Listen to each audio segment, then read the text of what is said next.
Baru di tahun 1970 ditemukan, pertama kali ditemukan di Kongo ya, atau sekarang ini namanya adalah negara Zaire, ditemukan kasus monkeypox berjangkit kepada manusia.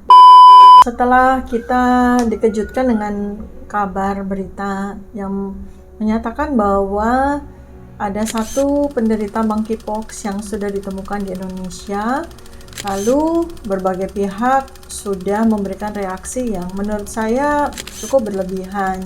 Tidak selalu setiap kasus infeksi harus direspon dengan terlalu berlebihan seperti yang terjadi sekarang. Bahkan ketika ada satu pasien yang sudah dinyatakan positif monkeypox, kemudian dari Kementerian Kesehatan langsung memberikan respon bahwa mereka sudah siap untuk memberikan vaksinasi kepada rakyat Indonesia. Sedikitnya udah disiapkan 10.000 dosis vaksin untuk monkeypox. Nah, jadi pertanyaan berikutnya adalah tentu saja kita mesti tanya lebih lanjut dan lebih dalam. Pertama adalah dari sisi monkeypox sendiri itu apa sih gitu ya, karena tidak semua orang juga tahu cacar monyet atau monkeypox ini apa. Kan kita Indonesia walaupun dari sejak tahun 1980 WHO sudah menyatakan bahwa dunia bebas cacar, tapi buktinya di Indonesia juga kita masih sering sekali menemukan kasus cacar.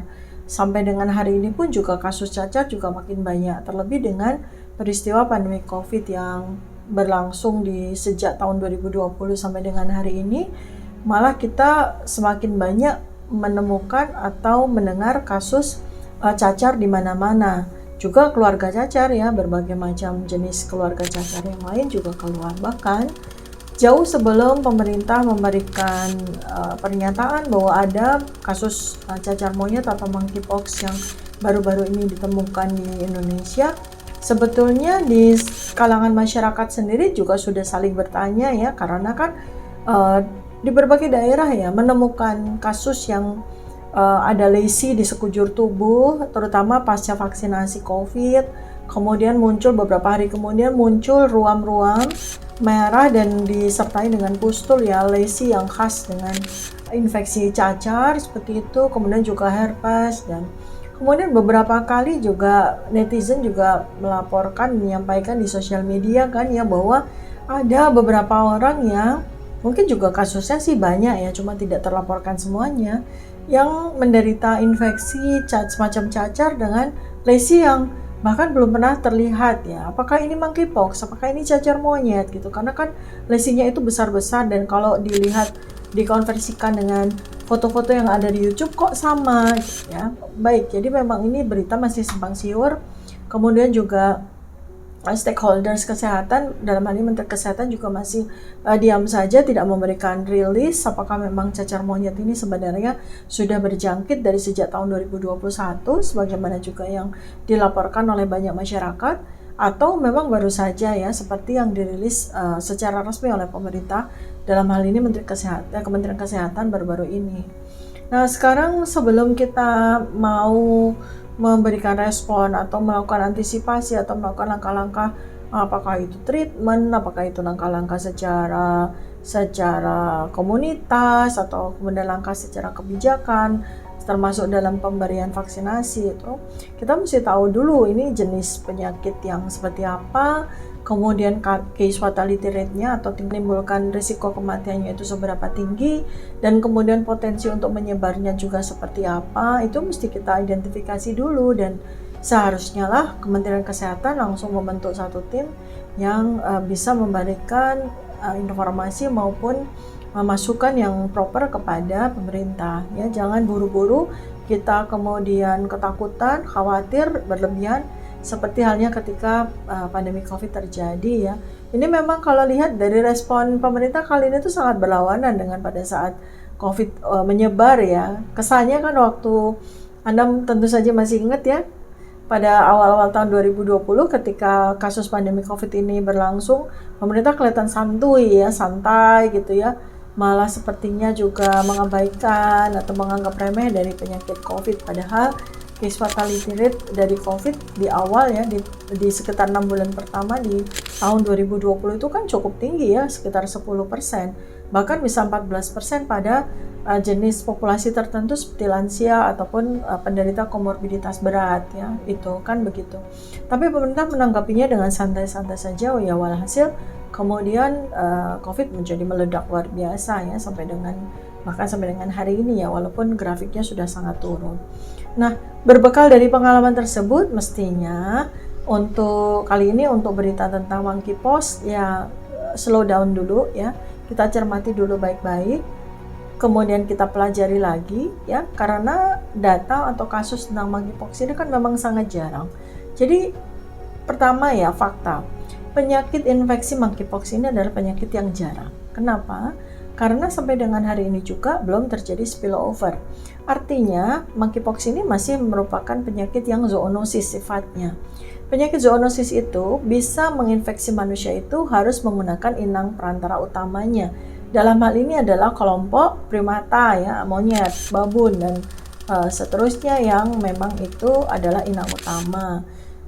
Dan monkeypox ini sebetulnya sudah ribuan tahun usianya di dunia ya, sama dengan keluarga cacar yang lain ya, di abad-abad sebelumnya sudah ada penyakit monkeypox, tapi memang dia tidak terlalu menyebar dan bahkan sangat jarang menyebar dibandingkan dengan saudara-saudaranya yang seperti cacar air, kemudian chickenpox ya, itu kan memang menjadi endemis ya di beberapa belahan dunia termasuk Indonesia.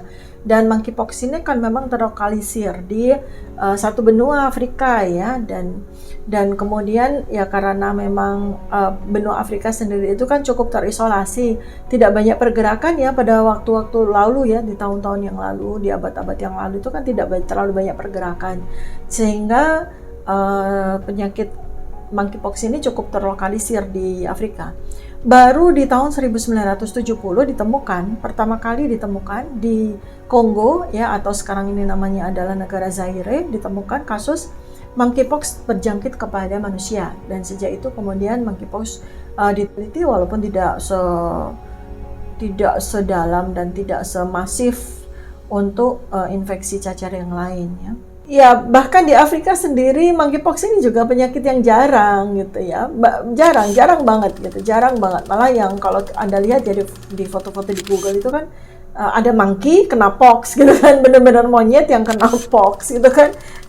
Kalau Anda ya searching ya monkeypox itu kan kelihatan tuh foto monyet yang di sekujur tubuhnya tuh ada pustula, ada lesi-lesi yang khas cacar gitu ya. Nah, memang kemudian kita sering sekali mendengar di media mainstream maupun di sosial media itu kan ya sekitar pertengahan atau awal tahun 2022 lah ya. Mungkin juga kita dengar juga dari tahun lalu ketika WHO juga sudah menyampaikan ya ada kemungkinan next pandemic gitu, pandemi berikutnya setelah COVID itu apa gitu. Salah satu kandidat yang disebut oleh WHO itu kan monkeypox gitu. Nah, saya sebagai seorang peneliti epidemiologi dan sudah belasan tahun ya berkecimpung di dalam dunia epidemiologi infeksi, ya memang agak heran juga gitu. Kenapa kok monkeypox yang menjadi next pandemic? Karena persyaratan untuk virus ini menjadi organisme pandemik mengakibatkan pandemik itu sangat sulit untuk dipenuhi oleh monkeypox gitu. Beda dengan cacar yang lain bahkan, atau herpes atau zoster ya, keluarga besarnya dari pox ini kan gitu. Penyakit-penyakit yang infeksinya itu memunculkan pustula ya, lesi-lesi bulat-bulat yang isinya cairan yang berisikan dari virus itu kan jarang sekali monkeypox ini gitu. Tapi memang beberapa kali WHO sudah memberikan warning bahwa monkeypox ini memang 90% itu terjangkit pada populasi dunia yang memiliki preferensi tertentu atau menganut lifestyle atau perilaku seksual tertentu yang yaitu homoseksual ya, pada kaum gay gitu kan, itu terjangkit monkeypox. Dan dari laporan kasus yang dikumpulkan sejak bulan April sampai Juni tahun 2022 ini, ada 34 site di 16 negara. 98% penderita monkeypox ini di populasi dengan preferensi seksual tertentu. Dan 41%-nya adalah orang yang sudah terdiagnosis menderita HIV/AIDS. Nah, kemudian kuat dugaan bahwa monkeypox ini bisa dikategorisasikan sebagai bagian dari penyakit yang ditransmisikan melalui hubungan seksual atau sexually transmitted disease (STD) karena memang dialami oleh orang-orang yang memiliki preferensi seksual tertentu. Kemudian juga lihat dari sebaran dari pustula atau lesinya itu memang ditemukan dari sekujur tubuh orang yang terinfeksi. Pustulanya itu 70% lebih itu ada di daerah genital atau daerah anogenital ya, daerah anus dan genital pada orang-orang yang terinfeksi dan memiliki preferensi seksual tertentu. Jadi memang kuat dugaan bahwa infeksi itu terjadi melalui orang yang sedang melakukan sexual intercourse dengan menggunakan anal ya sebagai alat intercourse-nya. Sekarang kalau kita lihat dari sisi memang penyebarannya itu terlihat luar biasa ya, di 16 negara sudah ditemukan dalam kurun waktu yang sangat singkat ya, di awal tahun 2022 sampai pertengahan 2022 gitu ya. Tapi kasusnya sih masih sangat sedikit ya, artinya dari yang dilaporkan tuh ada 528 kasus ya. Dan kalau mengingat dari karakter dari monkeypox ini sebagai suatu penyakit yang endemis di negara tertentu dan terjadi pada populasi yang sangat-sangat sempit, yaitu populasi dengan preferensi seksual tertentu, berarti kan kita tidak usah harus terlalu yang khawatir sangat ya, khawatir sekali gitu, beda sekali.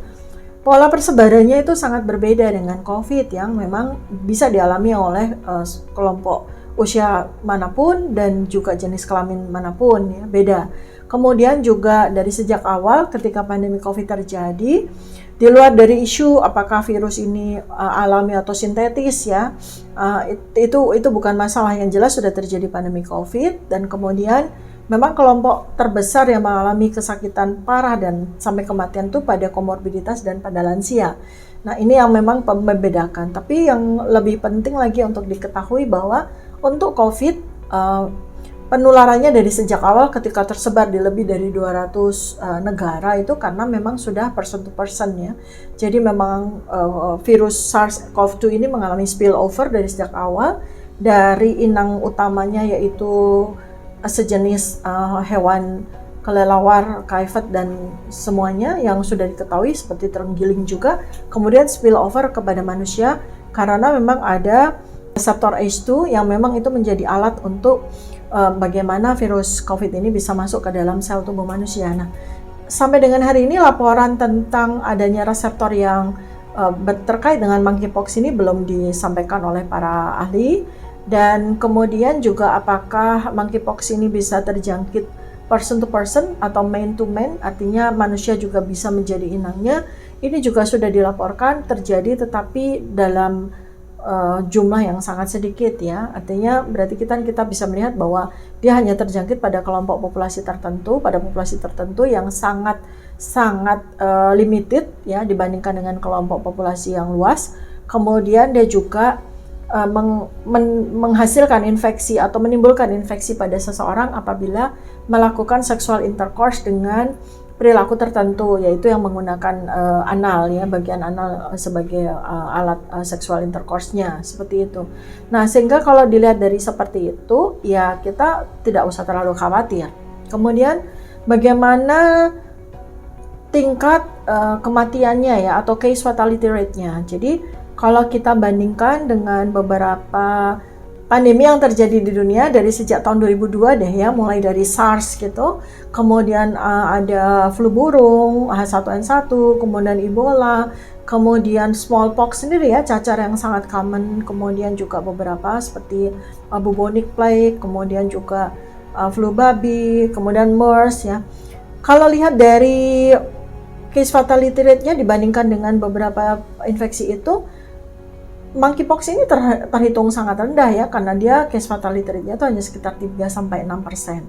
Jadi dia terjangkit pada populasi tertentu dengan preferensi atau perilaku seksual tertentu, kemudian case fatality rate-nya juga hanya 3-6%. Misalnya dibandingkan dengan HIV, HIV itu case fatality rate-nya sampai 90%. Dibandingkan dengan Ebola. Ebola itu case fatality rate-nya bisa sampai 95%. Jadi memang sangat jauh. Artinya kalau kemudian misalnya terjadi pandemi, misalnya terjadi outbreak ya, kita nggak bilang ini pandemi ya, karena pandemi belum memenuhi syarat.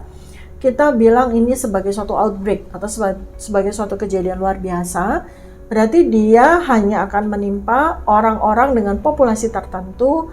Kemudian apabila sudah terinfeksi juga tingkat fatalitasnya itu tidak besar, bahkan sangat ringan. Dan kalau kita juga lihat dari bagaimana pola patogenitasnya, dia adalah penyakit yang boleh dibilang sebagai self-limited disease. Artinya ketika sudah masuk ke dalam tubuh manusia, sudah menginfeksi, kemudian dengan status imunitas tertentu pada manusia tersebut ya, dia memiliki status imunitas yang rendah, kemudian dia sakit dan kemudian muncullah beberapa rash atau lesi. Itu kurang lebih berapa lama sih? Antara 2 sampai 6 minggu saja. Dan kemudian disertai dengan beberapa gejala yang khas untuk penyakit cacar ya, khas ya. Jadi ada pustul, kemudian demam yang tidak terlalu tinggi, kemudian juga rasa mialgia atau rasa lelah dan seperti cacar lah ya, seperti cacar seperti itu. Lalu kemudian dia bisa sembuh sendiri. Kalau boleh dibilang ya nggak perlu harus dengan treatment tertentu, yang penting adalah jaga status imunitasnya tetap tinggi, maka dia akan bisa sembuh sendiri. Kemudian case fatality rate-nya itu juga ini variasinya lumayan luas ya, antara 1-10%, tapi mediannya tuh di 3-6%. Artinya dia untuk menimbulkan kematian itu jauh ya, tidak terlalu tinggi. Kemudian dia hanya terjangkit pada populasi tertentu yang memiliki perilaku tertentu, sehingga orang-orang yang tidak memiliki perilaku tersebut, yang mana itu sebagian besar dari populasi dunia, itu relatively aman ya. Jadi dia hanya terjangkit dan dia bisa kita kategorikan sebagai sexually transmitted disease atau penyakit yang ditularkan melalui hubungan seksual, terutama yang menggunakan anogenital ya sebagai alat intercourse-nya. Dan ini kan memang bukan suatu perilaku yang kebanyakan dilakukan oleh manusia kan gitu, hanya sekelompok kecil saja di seluruh dunia. Berdasarkan data yang saya kumpulkan dari sekitar 41 jurnal atau publikasi atau laporan dari para ahli yang sudah melakukan penelitian tentang monkeypox yang baru terjadi di sekitar 2022 ini, maka semestinya sih kita tidak usah harus terlalu overreaction, tidak harus terlalu overthinking ya. Kalau Anda bukan penganut perilaku seksual tertentu ya, Anda bukan penyuka sesama jenis, kemudian Anda juga tidak memiliki habit untuk melakukan sexual intercourse sembarangan gitu ya, tanpa alat pengaman, kemudian juga Anda jaga higienitasnya gitu ya. Kalau Anda tahu pasangan Anda lagi ada masalah pada daerah anogenitalnya gitu ya, dicek lah ya gitu, berarti dia sedang mengalami infeksi monkeypox, ya jangan lakukan sexual intercourse kan gitu, seperti itu aja. Kemudian juga kalau lihat dari case fatality rate-nya, kita belajar juga dari COVID juga kan tidak tinggi. Kemudian dia jenis yang self-limited disease, artinya tidak usah harus dengan treatment-treatment tertentu, asal status imunitasnya terjaga, makan yang bagus, kemudian makan beraneka ragam, lebih banyak buah dan sayur, sumber-sumber alami, kemudian jaga suplementasi dan vitamin juga, insya Allah sih tidak harus mengalami jangkitan monkeypox ini gitu ya. Itu sih ya dari kita. Kembali lagi saya juga mengimbau di sini kepada pemerintah untuk juga jangan terlalu overreaction dan overthinking, jangan buru-buru mengambil kebijakan seluruh masyarakat, seluruh rakyat Indonesia akan dijadwalkan untuk diberikannya vaksinasi monkeypox gitu. Karena omong-omong vaksinasi monkeypox ini bukan vaksinasi yang sudah terregulasi gitu ya. Jangan-jangan nanti kejadian sama dengan vaksinasi COVID. Lagi dibikin baru 6 bulan, kemudian belum dilakukan uji lapangan sudah diberikan. Walhasil mengakibatkan KIPVI yang banyak sekali dilaporkan di seluruh dunia. Nanti kejadian lagi kalau monkeypox ini juga vaksinnya juga dipaksakan. Mungkin ada sudah dibikin tapi kemudian belum juga dilakukan penelitian lebih lanjut tentang jenis monkeypox yang sekarang ini berjangkit. Itu memerlukan waktu, memerlukan uji klinis fase 1 dan 3 dulu. dan baru kemudian bisa diberikan kepada masyarakat. Dan kemudian berikutnya, apakah itu memang penting? Kalau memang masyarakat itu bisa menjaga perilaku seksualnya, tidak melakukan suatu gaya perilaku seksual tertentu, kemudian dia bisa menjaga higienitasnya, kemudian dia juga tidak sembarangan melakukan seksual intercourse tidak dengan pasangan sahnya, ya insya Allah bisa terbebas, bisa bebas dari kasus monkeypox ini.